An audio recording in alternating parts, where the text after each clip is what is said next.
जितेंद्र पराशर की ओर से आप सभी को जय जय श्यामा श्याम। आज का विषय है कि घर में श्रीमद् भागवत कथा क्यों करवानी चाहिए।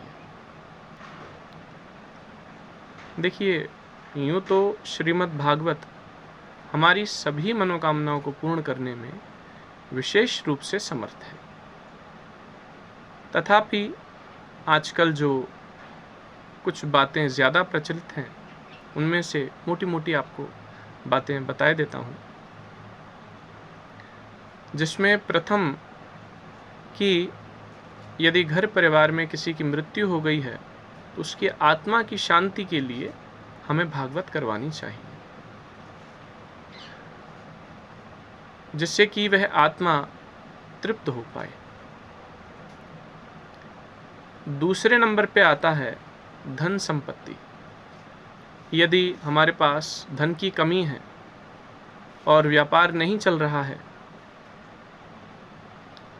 तब हमें श्रीमद् भागवत का आयोजन घर में रखवाना चाहिए, क्योंकि श्रीमद् भागवत से सभी ग्रहों की शांति होती है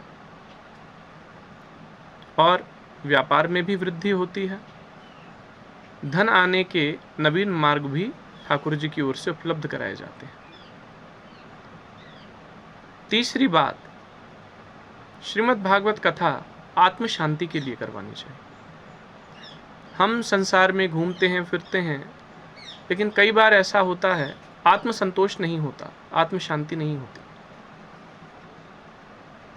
तो इस कारण से भी श्रीमद् भागवत का श्रवण किया जाना चाहिए। श्रीमद् भागवत के श्रवण से हमें आत्म शांति की भी प्राप्ति होती है। इसके अलावा चौथे नंबर पे जो कि सबसे विशेष है, भगवान श्री कृष्ण की भक्ति की प्राप्ति के लिए भी श्रीमद् भागवत का आयोजन होना चाहिए, क्योंकि जैसी लीलाओं का वर्णन भगवान श्री कृष्ण की भागवत में है,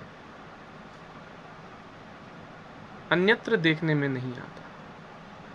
और श्रीमद् भागवत के बाद जो आचार्य हुए हैं, उन्होंने जो रस के ग्रंथ हैं उनमें तो देखने में आता है, लेकिन पुराणों में देखने में कम आता है। भगवान श्री कृष्ण की भक्ति की प्राप्ति के लिए भी हमें निश्चित रूप से भागवत का आयोजन करवाना चाहिए। और जैसे मैं पहले ही कह चुका हूं, श्रीमद् भागवत का स्वरूप एक विलक्षण है, जिसके लिए मैं कुछ आने वाले दिनों में ही वीडियो बनाऊंगा कि श्रीमद् भागवत का स्वरूप क्या है। लेकिन कामना पूर्ति के लिए हम जो भागवत करवाते हैं, उनमें से विशेष बातें आज मैंने आपके सामने निवेदित करी। उम्मीद करता हूं कि आप सभी को मेरे द्वारा बताई गई सभी बातें पूर्ण रूप से समझ आ चुकी होंगी, क्योंकि आजकल के श्रोता प्रबुद्ध हैं, समझदार हैं, विवेकी हैं, और इसीलिए हम श्रीमद् भागवत का आयोजन करवाने के लिए विचार भी करते हैं। भागवत के करवाने से अनेकों लाभ हैं, अनेकों, अनगिनत, अनंत। लेकिन मन में जहाँ ये बात आती है कि क्या लाभ होगा, वहाँ हमें इस वीडियो को बनाने के लिए सोचना पड़ता है। श्रीमद् भागवत तो कल्प वृक्ष है, जो मांगोगे मिलेगा, जो भी मांगोगे मिलेगा। लेकिन ये कुछ विशेष बातें जो मैंने आपको बताई, आजकल ज़्यादा प्रचलित है। आज की इस वीडियो को मैं यहीं विराम देता हूँ, क्योंकि इतना वक्तव्य इस वीडियो के लिए मैं पर्याप्त समझता। जय जय श्यामा श्यामा।